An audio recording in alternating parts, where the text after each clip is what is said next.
हर हर महादेव दोस्तों, आप सुन रहे थे मेरे साथ मैं तेरी हीर भाग 30। शिवम का घर बनारस। मुन्ना गौरी से बात कर रहा था, तभी शिवम ने उसे आवाज देकर अपने पास बुला लिया। मुन्ना ने फोन रखा और शिवम के पास चला आया। शिवम ने मुन्ना से सोफे पर बैठने को कहा और खुद उसके सामने आ बैठा।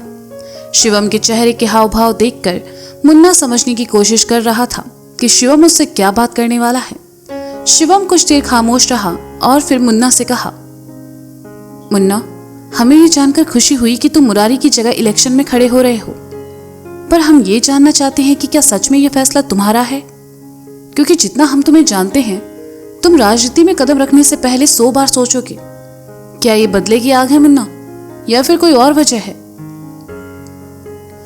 शिवम की बात सुनकर मुन्ना एकटक शिवम को देखने लगा और फिर धीमे स्वर में कहा, हमारी वजह से पापा को अपनी राजनीति छोड़नी पड़ी, जिसका फायदा दूसरे लोगों ने उठाया।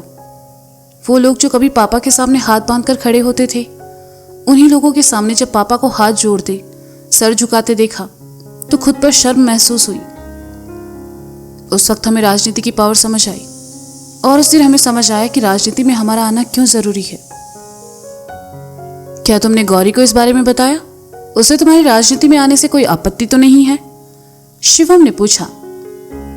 गौरी तो हमसे भी ज्यादा एक्साइटेड है ये जानकर कि हम राजनीति में आना चाहते हैं। कहते हुए मुन्ना हल्का सा मुस्कुराया। और तुम्हारे प्यारे भाई को?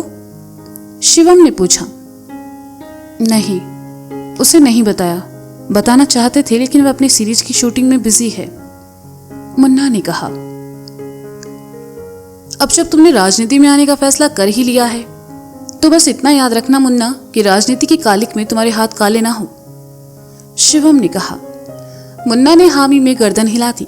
उसे पार्टी हाउस जाना था, इसलिए उसने शिवम से इजाजत ली और वहां से निकल गया। शिवम भी सीमेंट फैक्ट्री जाने के लिए निकल गया। लोनावला, पुणे। बस लोनावला हिल स्टेशन के एक आलीशान होटल के बाहर आकर रुकी। सुमित ने सबसे नीचे उतरने को कहा। सभी एक एक करके बस से उतरे। वंश निशी के कंधे पर सर रखकर सो रहा था। निशी ने उसे उठाया और नीचे उतरने को कहा। केडी अपनी पर्सनल कार से आया था। सीरीज के कुछ सीन शूटिंग यहाँ होनी थी, इसलिए 2 दिनों के लिए सबको यहाँ आना पड़ा। होटल मैनेजर आकर सुमित से मिला। सुमित ने होटल के आधे से ज्यादा रूम बुक किए थे। हर कमरे में 3 से 4 लोग रुकने वाले थे। मेल स्टाफ अलग और फीमेल स्टाफ अलग। बस एक मायरा थी जिसने अपने लिए पर्सनल रूम की मांग की और उसे मिला भी, क्योंकि सुमित उसे पसंद करता था और केडी की वह फेवरेट को स्टार थी। वंश की किस्मत तो लोनावला आकर भी खराब ही थी। उसे अपना रूम सुमित के साथ शेयर करना पड़ा। सुमित तो तुरंत मान गया ताकि वह वंश पर नजर रख सके, लेकिन वंश को यह मंजूर नहीं था। वह सुमित के पास आया और कहा, यह कैसा भेदभाव है? सीरीज के लीड एक्टर को अपना रूम असिस्टेंट डायरेक्टर के साथ शेयर करना पड़ रहा है और साइड कैरेक्टर को पर्सनल रूम। मायरा वहीं खड़ी थी। उसने सुना तो वह वंश के पास आई और अपनी उंगली से उसके गाल पर फिराकर कहा, तुम चाहो तो मेरे साथ रूम शेयर कर सकते हो, आई डोंट माइंड। वंश ने मुस्कुराते हुए मायरा का हाथ नीचे किया और कहा, बट आई माइंड, मुझे अपनी इज्जत प्यारी है। व्हाट? मायरा ने चौंक कर कहा। रूम नंबर क्या है? वंश ने मायरा पर ध्यान नहीं दिया और सुमित से पूछा। वंश का एटीट्यूड देखकर मायरा अंदर ही अंदर चल उठी और वहां से चली गई। वंश को जो रूम मिला था वो निशी के रूम के बगल में ही था। निशी टीम की 2 लड़कियों के साथ रुकी थी। वंश कमरे में आया, अपना बैग और सूटकेस रखा और बिस्तर पर आ पड़ा। बिस्तर काफी मुलायम और गद्देदार था। वंश ने अपने जूते निकालकर फेंके और बिस्तर पर यहाँ वहां गुलाटी मारने लगा। ये सब करते हुए उसे बड़ा मजा आ रहा था। वह अकेले ही अपने आप से खुश हो रहा था। उसने अपना जैकेट निकालकर फेंका, टीवी पर फुल आवाज में रोमांटिक गाना लगाया और तकिए को निशी समझकर उसे अपनी बाहों में लेकर कमरे में डांस करते हुए यहाँ वहां घूमने लगा। 5 मिनट के अंदर अंदर वंश ने उस कमरे को बिखेर कर रख दिया। जब थक गया तो सोफे पर आ गिरा और अपना फोन निकालकर एक प्यारी सी सेल्फी ली और पोस्ट कर दी। सोफा बैठने के लिए होता है, लेकिन वंश तो उस पर फैला पड़ा था उसका एक पैर सोफे के हत्थे पर तो दूसरा जमीन पर था और वह अपने फोन में आए मैसेज को देख रहा था। केडी से बात करते हुए सुमित अपने कमरे में आया, लेकिन फैला हुआ कमरा देखकर उसका चेहरा गुस्से से भर गया और वह चिल्लाया, वंश! हड़बड़ाकर वंश सोफे से नीचे आ गिरा और घबराहट में उसका फोन भी बिस्तर के नीचे चला गया। वंश उठा और कहा, हाँ क्या हुआ? ये सब क्या है? मैंने पहले ही कहा था इस लड़के के साथ मुझे रूम मत दो, लेकिन तुमने सुना नहीं। तुमने देखा ना ये लड़का कितना हाइपर एक्टिव है। अच्छे से कमरे का कबाड़ा कर रखा है इसने। सुमित ने गुस्से का घूंट पीकर केडी से कहा तो केडी ने अपने हाथ खड़े कर दिए और वहां से चला गया। आपकी वजह से मेरा फोन बेड के नीचे चला गया, चलिए उसे निकालने में मेरी मदद कीजिए, वंश ने कहा। व्हाट? सुमित ने हैरानी से कहा। व्हाट क्या? पूरे 65,000 का फोन है, पापा ने गिफ्ट किया था। आपके हाथ लंबे हैं, आप कोशिश कीजिए, आइए ना, वंश ने कहा। वंश जो कि सुमित की एक भी नहीं सुनता था, लेकिन सुमित हर बात उसकी मान लेता था, कभी प्यार से तो कभी गुस्से में। वह वंश की तरफ आया और जमीन पर घुटनों के बल बैठकर वंश का फोन निकालने लगा। वंश का फोन कुछ ज्यादा ही आगे चला गया। अरे ऐसे नहीं मिलेगा, आप लेट जाओ और फिर कोशिश करो, वंश ने सुमित के बगल में लेट कर कहा और बिस्तर के नीचे देखने लगा। सुमित पेट के बल लेट गया और अपना हाथ बिस्तर के नीचे डालकर वंश का फोन ढूंढने लगा। काफी देर कोशिश करने के बाद आखिरकार वंश का फोन सुमित के हाथ में आ ही गया। सुमित ने उसे बाहर निकाला। वंश इतना थक चुका था कि हाथ बाहर निकालकर वहीं पीठ के बल जमीन पर लेट गया। वंश ने देखा सुमित ने उसका फोन निकाल दिया है तो वह मारे खुशी के सुमित के गले आ लगा और खुशी भरे स्वर में कहा, हो बड़े भैया, आपने तो कमाल ही कर दिया। तभी कमरे का दरवाजा खुला और केडी सुमित से बात करने अंदर आया, लेकिन अंदर का नजारा देखकर बेचारा हैरान रह गया। सुमित नीचे जमीन पर और वंश उसके ऊपर।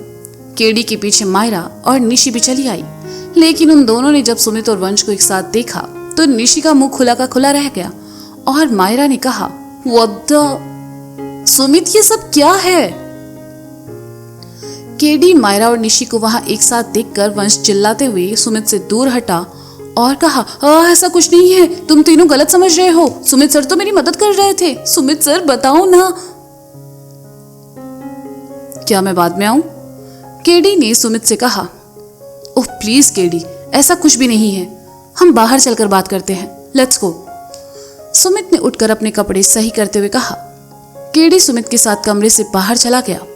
मायरा ने वंश को देखा और मुंह बनाकर कहा, डिस्गस्टिंग यू। अब समझ आया कि तुम्हें लड़कियों में इंटरेस्ट क्यों नहीं है। क्या बकवास! वंश ने इतना ही कहा कि मायरा उसकी बात पूरी सुने बिना ही वहां से चली गई। निशी अभी भी वहीं खड़ी हैरानी से वंश को देख रही थी। वंश निशी के पास आया और कहा, तुमने जो देखा वो सच नहीं है। मैं तुम्हें कैसे समझाऊं? तुम्हें मुझे समझाने की जरूरत नहीं है, आई नो तुमने कुछ नहीं किया, निशी ने शांत स्वर में कहा। हाँ पक्का तुम मुझे गलत नहीं समझ रही? वंश ने हैरानी से पूछा। नहीं, क्योंकि मैं जानती हूं तुम ऐसे लड़के नहीं हो, मे बी वो गलती से हुआ हो, निशी ने कहा।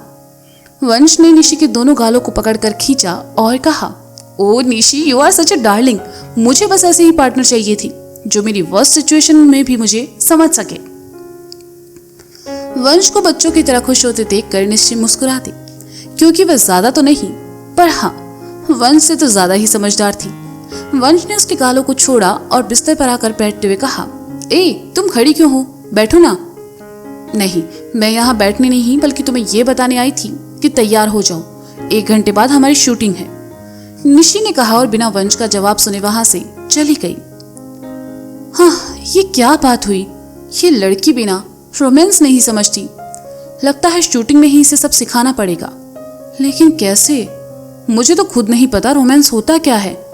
मैं भी कितना बेवकूफ हूँ, मेरे तो अपने घर में शाहरुख खान और रानी मुखर्जी है। अरे अपने मुन्ना और गौरी, एक काम करता हूँ, मुन्ना को फोन लगाता हूँ, इस मामले में उससे बेटर एडवाइस और कौन दे सकता है?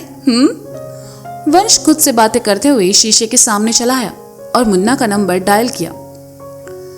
मुन्ना उस वक्त पार्टी हाउस में था, इसलिए उसने वंश का फोन काट दिया। इधर फोन काटने से वंश ने शीशे में देखकर मुंह बनाया और कहा, ये शादी की डेट फिक्स होने के बाद मुन्ना को ज्यादा ही बिजी हो गया है। इससे तो मैं बनारस जाकर बात करूंगा। गौरी को फोन लगाकर देखता हूँ। वंश ने गौरी का नंबर डायल किया। 1-2 रिंग के बाद ही गौरी ने फोन उठा लिया। बैंक से निकाले जाने के बाद वह किसी रेस्टोरेंट में बैठकर सैंडविच खाते हुए कॉफी का लुत्फ उठा रही थी। वंश का फोन आते देखकर गौरी ने उसका फोन उठाया और कहा, हेलो देवर जी, आज आपको मेरी याद कैसे आ गई? वंश ने कान से फोन हटाया और स्क्रीन देखकर कहा, नंबर तो गौरी का ही है, पर ये मुझे इतनी इज्जत क्यों दे रही है? लाइक आप सीरियसली? वंश ने फोन कान से लगाया तो दूसरी तरफ से गौरी ने हेलो हेलो की पहाड़ लगा दी। मुन्ना तुम्हें कैसे झेलता होगा? सगाई के बाद तुम कितनी इरिटेटिंग हो गई हो गौरी। वंश ने कहा, क्या गौरी? मैं तुम्हारी होने वाली भाभी हूँ। होने वाली क्या, ऑलमोस्ट हो चुकी हूँ। तो आज से तुम ये गौरी बुलाना बंद करो, वरना मैं अपने विधायक जी से तुम्हारी शिकायत कर दूंगी। गौरी ने इतराते हुए कहा, विधायक जी? मुरारी चाचा फिर से इलेक्शन में खड़े हो रहे हैं क्या? वंश ने हैरानी से कहा, मुरारी चाचा? पापा तो। गौरी ने असमझ की स्थिति में कहा तो वंश ने उसकी बात काट कर कहा, अच्छा गौरी, आई मीन भाभी, सुनो ना, मुझे तुम्हारी एक हेल्प चाहिए। ओ हाँ बोलो ना वंश, तुम अब अपनी भाभी से नहीं कहोगे तो किससे कहोगे? हाँ, गौरी ने कहा। Oh Gauri please, for god sake, ये भाभी वाले कैरेक्टर से बाहर आओ। मुझे ये बताओ रोमांस कैसे होता है? वंश ने सीधे सीधे पूछ लिया। क्या बात है वंश, रोमांस? कौन है वो लड़की? कहीं वो लड़की निशी तो नहीं? हाँ, तुम तो बड़े छुपे रुस्तम निकले। तो पापा से कहकर तुम्हारी और निशी की शादी भी फिक्स करवा दूं? बोलो बोलो। गौरी ने वंश को छेड़ते हुए कहा, जी नहीं थैंक यू, मैं मुन्ना की तरफ बेवकूफ नहीं हूँ। आज प्यार, 2 दिन बाद सगाई और 4 दिन बाद शादी। मैं तो पहले वो सारी क्यूट हरकतें करूंगा जो एक लड़का प्यार में करता है। उसका हाथ पकड़कर पूरा शहर घूमूंगा, उसके साथ रोमांटिक डेट पर जाऊंगा, उसके साथ बारिश में डांस करूंगा, उसके साथ स्ट्रीट शॉपिंग करूंगा, नाइट में अपनी बाइक पर लॉन्ग ड्राइव पर जाऊंगा, उसके हाथों से बना खाना खाऊंगा, उसके लिए कोई क्यूट सा नोट लिखूंगा, उसके हेयर कॉम करूंगा, उसके साथ मूवी देखूंगा, वीडियो गेम्स खेलूंगा, जिम करूंगा, उसके साथ क्रिकेट खेलूंगा, उसके बालों में चंपी करूंगा, उसके लिए अपने हाथों से खाना बनाऊंगा। ज्यादा अच्छा नहीं लेकिन हाँ बना लूंगा, और खुले आसमान के नीचे उसके साथ बैठकर बहुत सारी बातें करूंगा। वंश एक साथ सब भूल गया। गौरी ने सुना तो मुस्कुराने लगी और बड़े प्यार से कहा, हो वंश, इसी को तो रोमांस कहते हैं। इससे बेटर रोमांस कुछ हो ही नहीं सकता। क्या सच में? मतलब मैं रोमांटिक हूँ? वंश ने बच्चों की तरह खुश होकर पूछा। हाँ, तुम बहुत रोमांटिक लड़के हो। वैसे क्या तुमने निशी को बताया कि तुम्हें उससे प्यार हो गया है?